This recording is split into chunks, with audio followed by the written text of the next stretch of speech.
Super മാർക്കറ്റിൽ നിന്നും ഞാൻ ഇന്ന് 4 പൈൻറ്റിൻ്റെ ഒരു ബോട്ടിൽ വാങ്ങിയെന്ന് പറഞ്ഞാൽ നിങ്ങളുടെ മനസ്സിലേക്ക് ആദ്യം എത്തുന്ന ചിന്ത എന്തായിരിക്കും? നിങ്ങളുടെ മനസ്സിലേക്ക് എന്ത് ചിന്ത വന്നാലും ഞാൻ വാങ്ങിയ സാധനം ഇതാണ്. Fresh milk 4 pints or 2.272 liters. ഒരു പൈൻറ്റ് എന്ന് പറയുന്നത് 568 മില്ലി ലിറ്റേഴ്സ്. നമ്മൾ സാധാരണയായി ആൽക്കഹോളുമായി അസോസിയേറ്റ് ചെയ്യുന്ന ഒരു വാക്കാണ് പൈൻറ്റ്. പക്ഷേ UK-യിൽ പൈൻറ്റ് എങ്ങനെയാണ് ഫ്രഷ് മിൽക്കിൻ്റെ മെഷർമെൻ്റ് ആയത്? 13-ാം നൂറ്റാണ്ടിൽ ഫ്രാൻസിൽ ഉത്ഭവിച്ച പാൻഡ് എന്ന വാക്കിൽ നിന്നും വന്നതാണ് പൈൻറ്റ്.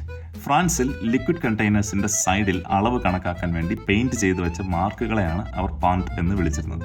പക്ഷേ പൈൻറ്റ് UK-യിൽ ഒരു മെഷർമെന്റ് ആയതിന്റെ പിറകിൽ വളരെ രസകരമായ ഒരു ചരിത്രമുണ്ട്. ഏകദേശം 13-ാം നൂറ്റാണ്ടിന്റെ അവസാനം വരെ ബ്രിട്ടനിലെ പബ്ബുകളിൽ പ്രധാനമായും കിട്ടിയിരുന്ന ആൽക്കഹോൾ ആയിരുന്നു എയിൽ. പക്ഷെ 14-ാം നൂറ്റാണ്ടിൽ ഹോപ്സ് എന്ന പൂവിൽ നിന്ന് ഉണ്ടാക്കുന്ന ഹോപ്പ് ബിയർ എയിലിനേക്കാളും പോപ്പുലറായി. പബ്ബുകളിലൊക്കെ ഹോപ്പ് ബിയർ കിട്ടാൻ വേണ്ടി കസ്റ്റമേഴ്സിന്റെ തല്ലായിരുന്നു. പക്ഷേ ഹോപ്പ് ബിയറിന്റെ ഈ പോപ്പുലാരിറ്റി പബ് ഓണേഴ്സിന് ഒട്ടും പ്രതീക്ഷിക്കാത്ത ഒരു തലവേദന ഉണ്ടാക്കി.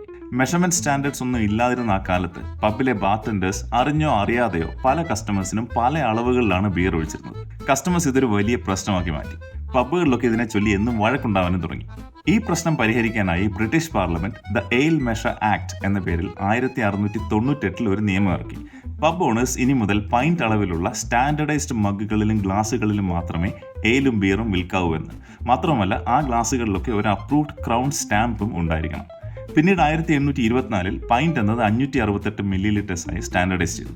ഇനി നമ്മുടെ വിഷയത്തിലേക്ക് തിരിച്ചു വരാം. പൈൻറ്റ് എങ്ങനെയാണ് ഫ്രഷ് മിൽക്കിന്റെ മെഷർമെന്റ് ആയത്? ഉത്തരം സിമ്പിളാണ്. ഫ്രഷ് മിൽക്ക് പ്രൊഡ്യൂസ് ചെയ്യുന്നത് ആരാണ്? പശുക്കളെ ഓൺ ചെയ്യുന്ന ഡയറി ഫാമേഴ്സ്. വൈകിട്ട് പശുക്കളെ കറന്ന് പാലെടുത്തതിന് ശേഷം അവരുടെ പ്രധാന എന്റർടൈൻമെന്റ് എന്താണ്? പബ്ബിൽ പോവുക, 2 പൈൻറ്റ് ബിയർ കുടിക്കുക. പൈൻറ്റ് എന്ന വാക്ക് പോപ്പുലർ ആയതോടെ ഡയറി ഫാമേഴ്സും വിൽക്കുന്ന പാലിന്റെ അളവ് ക്രമേണ പൈൻറ്റിൽ കണക്കാക്കാൻ തുടങ്ങി. അങ്ങനെയാണ് ബിയറിന്റെ മെഷർമെന്റ് ആയിരുന്ന പൈൻറ്റ് പാലിന്റെയും മെഷർമെന്റ് ആയത്. 20-ാം നൂറ്റാണ്ടിൽ എല്ലാ മെഷർമെന്റ്സും പിന്നീട് മെട്രിക് സിസ്റ്റത്തിലേക്ക് കൺവേർട്ട് ചെയ്തെങ്കിലും ട്രഡീഷനെ സ്നേഹിക്കുന്ന ബ്രിട്ടീഷുകാർ പാലും ബിയറും പൈൻറ്റിൽ മാത്രമേ മെഷർ ചെയ്യുന്നുള്ളൂ എന്ന് തീരുമാനിച്ചു. നിയമം അത് അനുവദിക്കുകയും ചെയ്തു. So cheers.